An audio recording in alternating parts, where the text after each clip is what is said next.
Hey Guru Nation, welcome back to the clinicaltrialsguru.com. Again, it's the clinicaltrialsguru.com. So, the way this works, first of all, let's get that out of the way. You can ask questions, right? I'll keep you completely anonymous, and then I'll do a video response. If it's a good question, or if it's one that I haven't done in a while, or I just randomly find it interesting. You can call or text 949-415-6256.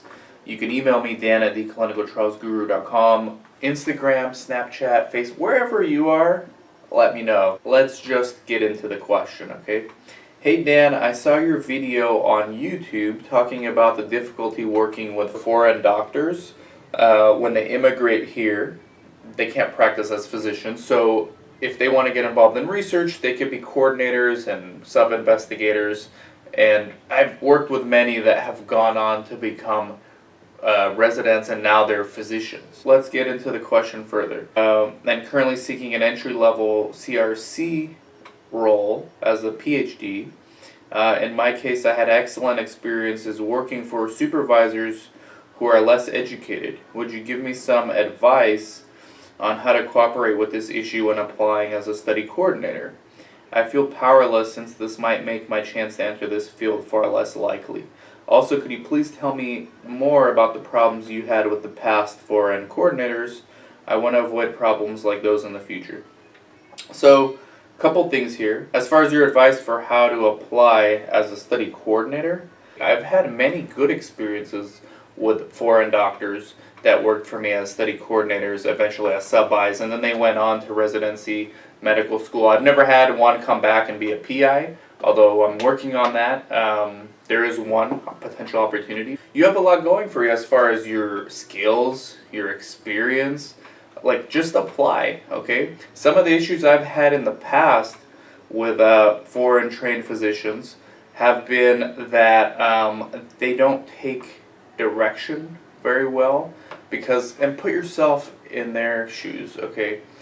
You come to this country, you're a doctor in your country, you immigrate here, and now you have like a C and B student from college, me, telling you what to do, basically, because I'm the site owner, and there's going to be some resentment. Not for everybody, okay, but there are some personality types where that will cause some friction, and I've had to deal with that myself numerous times. And by the way, it hasn't just been doctors from foreign countries. It's also been people from the United States, like graduates from, small colleges, big colleges. I've been fortunate enough to have been the boss of probably my entire career since 2005, close to 30 people that were my direct employees. Like, this doesn't count sub-Is.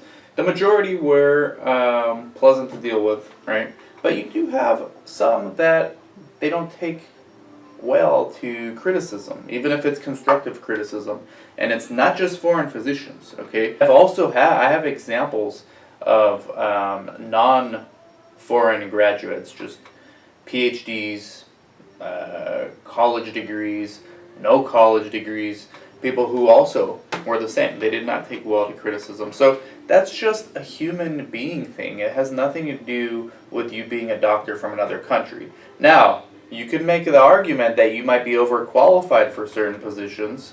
I don't believe in that. I think the market will dictate whether you are appropriate for that position or not. I'd hire another foreign doctor if they were the right fit in a heartbeat. I mean, this new clinic we started here 2 years ago, the first 2 employees were foreign trained physicians. And this was after all my experiences in the past.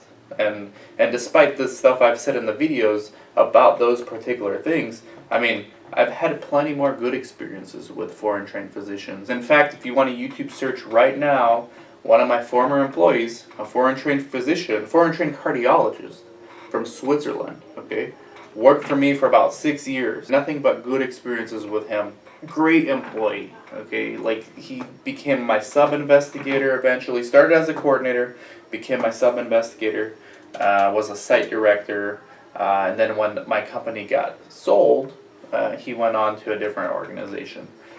Perfect employee, foreign trained physician. There's a video of him on YouTube actually doing a depression rating scale for clinical research. So if you want to see that this person I'm talking about actually exists, just YouTube, after you're done with this video, typical rating scale used for depression clinical trials or something like that, and you'll see them. So I've had plenty of good experiences, and I would consider hiring someone else again. I'm more concerned with your confidence and how you're presenting yourself during these interviews. If you're, first of all, how many have you applied to? All right, I hope it's not zero. I hope you're not paralyzed with fear, because that's irrational. Okay, you need to go apply. If you want to be a coordinator, you need to go apply and be a coordinator. If you want it to happen, it will happen. Just need to do it enough. I mean, apply to 100 different clinics until you get hired. All right, and then demonstrate in the interviews what your strengths are. Don't lead with your weaknesses, lead with your strengths. So don't tell them, hey, you know, I'm from China and English is my second language. Like, you don't want to tell them that. They're probably already going to know that, okay? If you have an accent, they're probably going to assume such. Just don't lead with your weaknesses, lead with your strengths. Alright, so hopefully this helps. Let me know how it goes. If you need more like one-on-one advice, just shoot me another text, alright? 949-415-6256. Thanks for watching Guru Nation. I'll talk to you all soon. Bye-bye.